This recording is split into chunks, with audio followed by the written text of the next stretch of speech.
Howdy and hello, I am Seattle's one and only Glamazon goddess and queen of the pigs, IsabellaExtynn, and welcome to another episode of... The Race is On.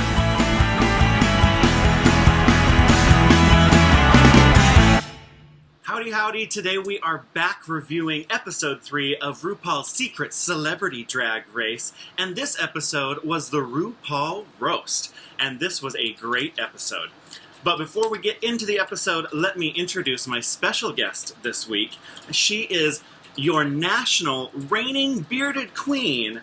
Give it up for Dion Dior Black. Hello. How are you? Hi, welcome. Thanks for having me. I'm great. How are you doing? I'm great. It's just another hot day in Seattle in the house, so what can you do? I'll tell you what, it all of a sudden was like, okay, it's summertime in Seattle.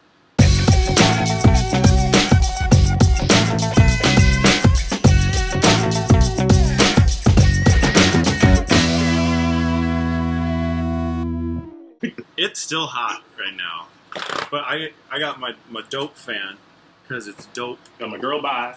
How has quarantine been going for you? Well, I was off work for like 5.5 weeks, so I was in my house. Left like 2 to 3 times, go to the store, made it quick, made sure I stayed in the house because I was not trying to get Miss Rona. Ordered a lot of things, just shop, which I was like, what else can I do? Are you back to work now, or are you still off? Yeah, I came back last week. So I worked in like a showroom, so it was just me all week this past week. So I was like remembering passwords, to make sure everything was clean. Yeah, I have not worked in 58 days, which I work 6 days a week minimum. Right. Usually 7. So it's been a very different experience for me, but I have been really utilizing the time. I've been doing a lot of digital drag performances. I've been working on my YouTube channel here. So I've been doing the Our Place Twitch show every Friday night, the Lashes Living Room Edition.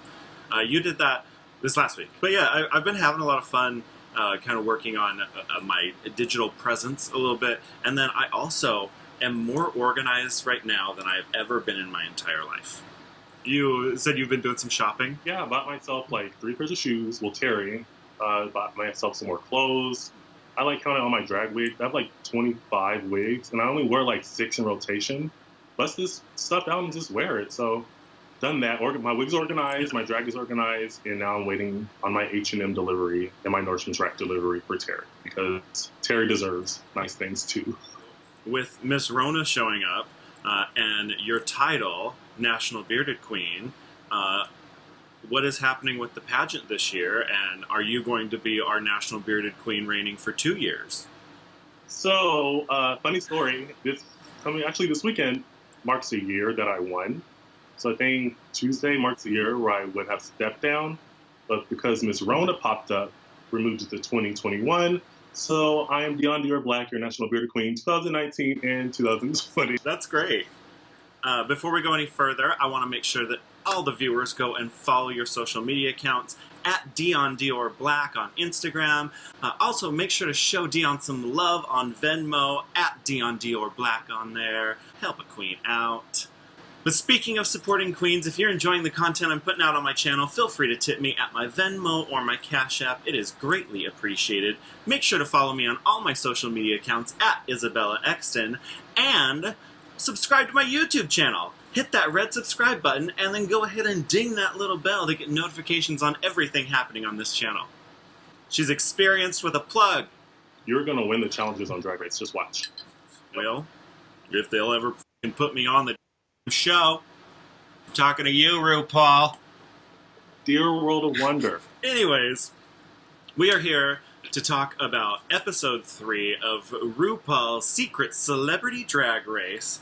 And I'll tell you what, I thought episode 2 was going to be the best episode ever, but I think episode 3 outdid episode 2. Episode 2 made everyone more excited. The third episode, the one that we're here to talk about today, it was supposed to be episode 2.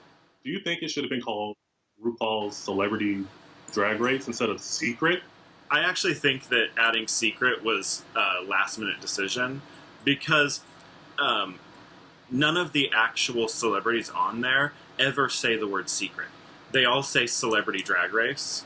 And so I'm sure they were all booked for Celebrity Drag Race, because the only person who has ever said Secret Celebrity Drag Race is RuPaul in the voiceover. So the episode starts off with the introduction of our Queen Supremes for this episode. We start off with Kim Chi. I absolutely love her, and the pink looked so good on her, and that hair was gorgeous. I loved the like curls down the one side. The next Queen Supreme was Miss Nina West. I thought it was a gorgeous dress, blonde wig that was like the bubble hair. She is the most sweetest queen. Like, she came to our place last year.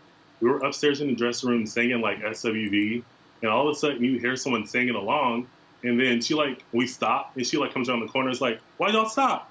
It was great. The final Queen Supreme was the one and only Bob, the drag queen.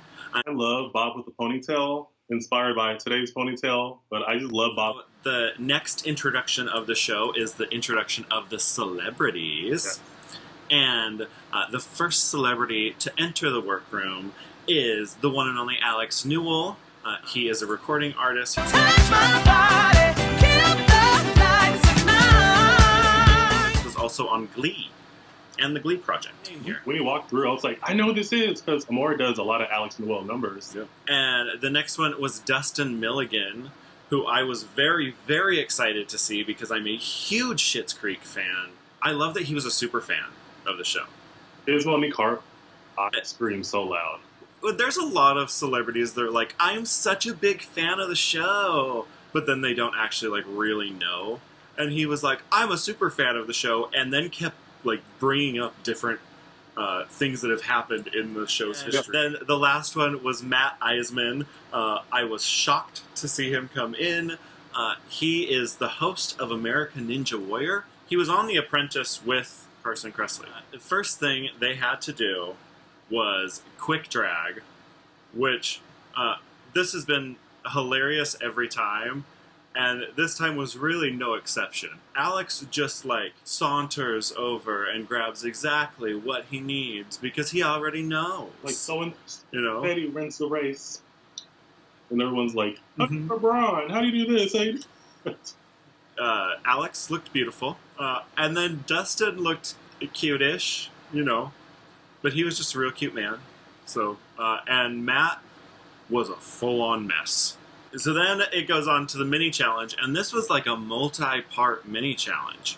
It starts off with the introduction of one of my absolute favorites, Miss Love Connie.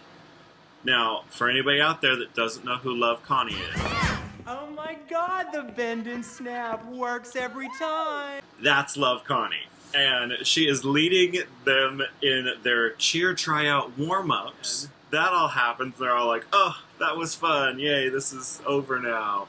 And Rue's like, that was just the warm-up. Oh, right. Pit crew. They had on those tights and those bloomers down there. My favorite thing is they got a couple of straight guys to straddle a couple of big, burly, muscular gay men and ride their dicks for a full song. That's called recruitment. Alex is up there, and she is having her full high school cheerleader fantasy at this moment. She said she painted under the bleachers. She was also in it to get pregnant. Which, I mean, I would have been too. That's what happens. I would happily bounce on any of those pit crew guys' laps. Dustin just dove right in. This was full-on recruiting. I think we might have won him for our team. So Dustin wins, going all in, riding that pit crew lap, and he gets to assign the queens with the celebrities. And so it starts off, he picks Nina for himself, which everybody kind of questions it, because, like, Nina's the sweetheart. You don't want the nice one for a roast. But he chose Nina because he's a Nina super fan. Nina was on the matchmaker. We're on a date right now. We're connecting. Dustin pairs Matt with Kim Chi, and this was quite the funny moment because he was like, now Matt, I know you have a background in comedy, so I'm not going to put you with the comedian, so I'll put you with Kim Chi. The shady bitch. But the thing is Kim is funny and shady. Yeah. It's the secret shade. You have to think about it after, and you're like, wait, did she just shade me? Alex gets paired up with Bob the drag queen. They sit down to get to know each other, and Dustin and Nina were just so cute. How Nina kept talking about how they were on their first date, and she was like, best first date ever. He picks the drag name Rachel McAdams Apple, but he had so many good drag names. They're like 12. He's like, don't like this one? Fine. This one? Fine. Plan B. Plan C. The big reason he was there, and the thing that he kept talking about, was the idea of challenging societal standards of what a man is. I really like to hear a straight, cis, white man talk about that. He also mentioned that a lot of times he gets pigeonholed into just being like the jawline with no personality. The charity that Dustin was playing for was Project Heal, which works to help people with eating disorders, and he mentioned that 1/3 of the people who deal with eating disorders are men. We'll talk about Matt and Kimchi together. They had great chemistry right off the bat, and Matt was just so funny and so open and exuding love the whole time. The thing that Ross said on stage to Matt about how Matt looks and sounds like every bully, that was a really important moment. Well, and masculinity and femininity is such a spectrum, and everybody is somewhere on that spectrum. Some people are more masculine, some people are more feminine, and it doesn't matter because we all have at least some little bit of both of those traits to us, you know? Right. So Matt Iseman was playing for the Arthritis Foundation, and this was a very personal issue for him because he actually has rheumatoid arthritis, and it hit him in his early 30s and just like ravaged his body. Matt chose his drag name, and it was Betty Bordeaux, which I thought was a perfect name for him, and an old Hollywood starlet, like an aging actress, you know. Matt and Kim working together, going around the room and just like stirring the pot with everybody and trying to like pick at everybody, and I was like, see, you can't discount Kim, she's shady. Right. Something about like a knife, and then you put some acid on it or something and stick it back in. Like, twist it. Yeah. So then Alex and Bob were working together, and they were getting to know each other, and I was very surprised by how like shy and nervous Alex came across, because he's such a powerhouse vocalist, and to have that much power in your voice, but then to be nervous and shy. And performers, like even me, like when I'm in drag or whatever, I'm like, do. Out of drag, I'm super chill. I'm super like they think I'm so. Why are you so quiet? Or you don't talk? I'm like backstage before you go on, you're so nervous, and you're just like, then the curtain opens, you're like, well, turn it off, turn this back on. So yeah. I can relate to that. Yeah. He was in like a new type of environment. Maybe it was that. That was probably why it was like. I don't think it's that new of an environment for Alex, because Alex does cabaret, and honestly, cabaret is essentially a stand-up. It's storytelling stand-up.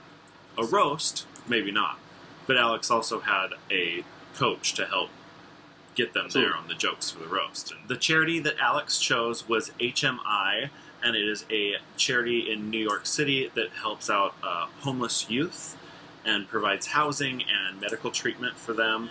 The name that Alex chooses, I didn't like. It was Madam That Bitch. I just don't think that's a good name. Madam? I wish it was Madam so-and-so or Madam this and that. That bitch is kind of generic. Madam Keurig, that would have been funny. They have one day to prep and prepare, and then they come in the next day, and they start getting in actual drag to go out and do the roast. And Bob's look on this second morning and for the roast was amazing. It was, and then Kimchi was in the all black look. Nina, I liked her dress, but I don't find it to be anything special. It's just like a stretch sequin, multicolored t-shirt like dress. Meet and greet. There was something on it. Yeah. The Mentor Queens are not actually doing the makeup on them. So the makeup on Betty Bordeaux was done by Chanel from Season 1 and All Stars 1. And the makeup on Madam That Bitch was done by Mayhem, who is from Season 10. All Stars 5. Season 10 and All Stars 5. Right. And then the makeup on Rachel McAdams' apple was done by Layla McQueen from season 8. And one thing that was driving me absolutely bonkers after Madam That Bitch's makeup was done, her eyeshadow line right here was real rough. I just needed to blend that. People, this is HD. I'm not even in HD, and I painted like I was. There's a full mask on cheap this. seats all the way in the back. When you're watching my channel, all the seats are cheap. Front row. So the next thing that happened was the roast. And let me tell you, this was the best roast that I have ever seen on RuPaul's Drag Race. Actually, let's start off with Ru's look coming down the runway. I loved it. I thought it was absolutely stunning. I love Ru in purple, and it was like a purpley pink shiny situation. I love Ru in a gown. Like, put Mother in a gown. I'm here for it. I love. The only thing I hated I know. was that ugly gold shoe.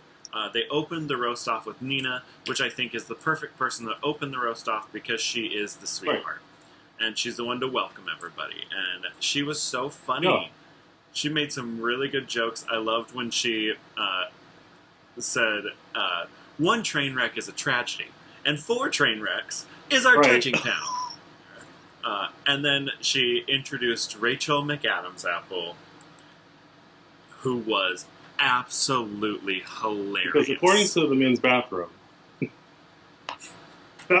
according to the graffiti in the men's bathroom, that was so funny. It was so smart because it's like comedy rules. It was the rule of 3. It was a callback rule. Like, it was so smart. It was a comedy class. Yeah. Rachel McAdams' apple way to introduce Bob was so funny. I love jokes like that. One thing I really liked about the roast was that they gave all the queens these short sets and then the celebrities these long sets. Mm-hmm. So we still got to hear from the queens that we love and see them roast, but they weren't the focus of it. Right. And Bob was really funny. We just know him to be a funny queen, so I was like, okay, I got a chuckle. After Bob was Madam That Bitch, who I thought was really funny. Very dry sense of humor, the way that she delivered the lines. I didn't think that she was quite as funny as Rachel McAdams' apple or Betty Bordeaux, but still very funny. After that was Kim Chi, who was so shady. Had so many good jabs in there. Like the one to RuPaul that was like, oh, I'm so excited for your new talk show. It's going to be a great season. Canceled. And then we finished it off with Betty Bordeaux, and final spot is a tough spot to go in a comedy roast because you have to like wrap it up and be as funny as everybody else. Betty, Matt, is a very good comedian, and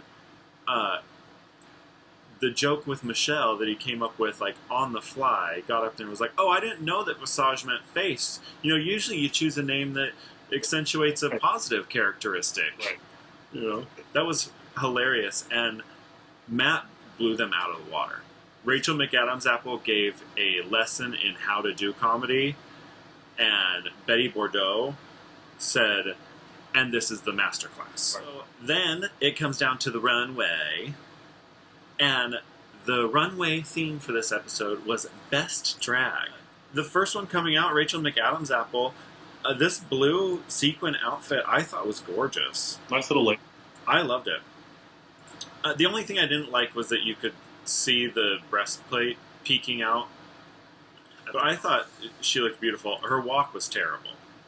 To be a Drag Race fan, maybe buy a heel or two, but he just posted on his Instagram, I think it was at Target or something, and he was like twerking on like the little clothes stand, and then he had heels on, and then he was walking. I was like, well, you learned a little bit. Okay.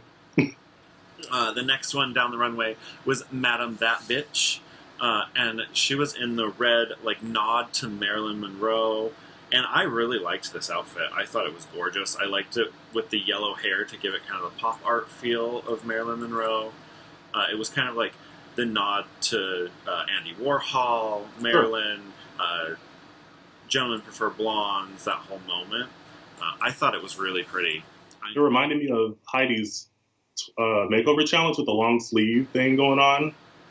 I like that. It was like yeah, she had the bell sleeves the house on. madam kind of thing going on. Betty Bordeaux was last, and the big thing that was standing out for me is that they needed to put a bigger set of hips on Miss Betty Bordeaux, because them shoulders should be the same width as them hips, and they're not. She was in that pink, like kind of bedroom Lady moment. Marmalade a little bit. I'm in a lady's outfit. Here I am. Blah blah. Like, so the deliberation happens, and Rue tells him that it's the funniest roast. I completely agree. There is probably a pretty good chance that the show's writers were helping out with writing a lot of those jokes as well. The deliberation was just a love fest again, like it is every week. They just told him how great it is. After that, they went back into the workroom to prepare for the lip sync, and they got some visits from some family members and friends. So the first ones to come in was some friends of Dustin, a gay couple, and it was so funny. Right when they walked in, Nina stood up and she's like, "Hi, I'm Nina, I'm single." Matt Iseman's girlfriend came and visited, and there was kind of a little awkward moment there because she like motorboated him, and he's like, "I'm getting turned like, well, on." whatever goes on in your bedroom, if you like it, I love it. I don't know. I was like, look at that. Drag Race just spurring on cross-dressers. He's going to be into pegging now. Get it, Matt Iseman. Get pegged. Alex got to FaceTime with his best friend. Come back out to do the lip sync, and they are lip syncing It's All Coming Back to Me Now by Celine Dion. Celine moment. Shall we go for it? And it was fun. It was 3 different performances happening on that stage. He fell to the ground the moment the song started. This is Betty Bordeaux. I want to start down here. Just serving. She was an actress giving you the drama. And Miss Rachel McAdams Apple, she also had a reveal. It made more sense for the runway. She was saving her gags, you know. Everybody needs a gag. Everybody needs a gag reflex. In the end, it is a 3-way tie, and they end up giving $20,000 to each of the charities. If you would like to donate to any of the charities, I've included links down in the description.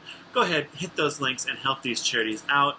That's the thing that I really love about this Celebrity Drag Race, is it's just fun, it's lighthearted, it's silly, and we're just celebrating drag and raising money for charities. So we have now reached our episode wrap-up. It is time for the GIF, the gag, and the goop. Now the gift is your favorite moment from the episode, the gag is the most shocking moment from the episode, and the goop is the shadiest moment from the episode. So what is your gift from this episode? My gift would be Alex and, Madam That Bitch and Bob the Drag Queen's banter back and forth, like in the workroom, talking about 2 queer black men. And that resonated with me because a lot of times you don't really have that outlet. Representation is what makes people feel better about whatever situation. Like, oh, they're like me too, and I can do that, or I can do this. Well, and that's what's so important about Drag Race. It has given a lot of different queer voices representation on a national platform, and that's another reason why so many of us are so adamant about including trans people, AFAB performers, and drag kings on the show, because they are queer voices that deserve to be heard just as much as everybody else's, and queer stories that deserve to be told. My gift for this episode was Dustin Milligan and just his like open and earnest appreciation for drag and the queer community. So what was your gag for the episode? My gag was when Alex Newell walked in the workroom, because before the episode I was like, I just want to know who one person is this episode. My gag for this episode was seeing Matt Iseman in drag.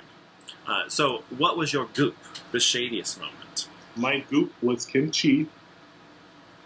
Yeah, all of it? Just heard the whole episode? Antics. I was just like, this is great. Just keep feeding me. It was great. My goop for the episode, the like shady moment. This wasn't really like a shady moment. I just found it to be like my favorite roast moment was Dustin's bathroom wall callback. There was lots of a really amazing shade in the roast, though. Yeah. I want to make sure we mention your social media accounts one more time. So everybody make sure to follow Dion at Dion Dior Black on Instagram and help a queen out by tipping her on Venmo at Dion Dior Black. I want to thank you so much for joining me today. I love getting to sit down and chat with you anytime we Thank can. you. Yeah. Thanks so much for tuning in. I hope you enjoyed the episode. If you did, feel free to tip me on my Venmo or my Cash App. Also, make sure to follow me on all my social media accounts at IsabellaExtynn and subscribe to my YouTube channel. Go ahead and hit that red subscribe button and then ding the bell to get notifications on everything happening on this channel. I'll be back next week to discuss the final episode of RuPaul's Drag Race Secret Celebrity with a brand new guest, so make sure to stop on back in next week and go check out my episode discussing episode 11 of RuPaul's Drag Race with the one and only Iseman. Come on back next week. We'll see you soon.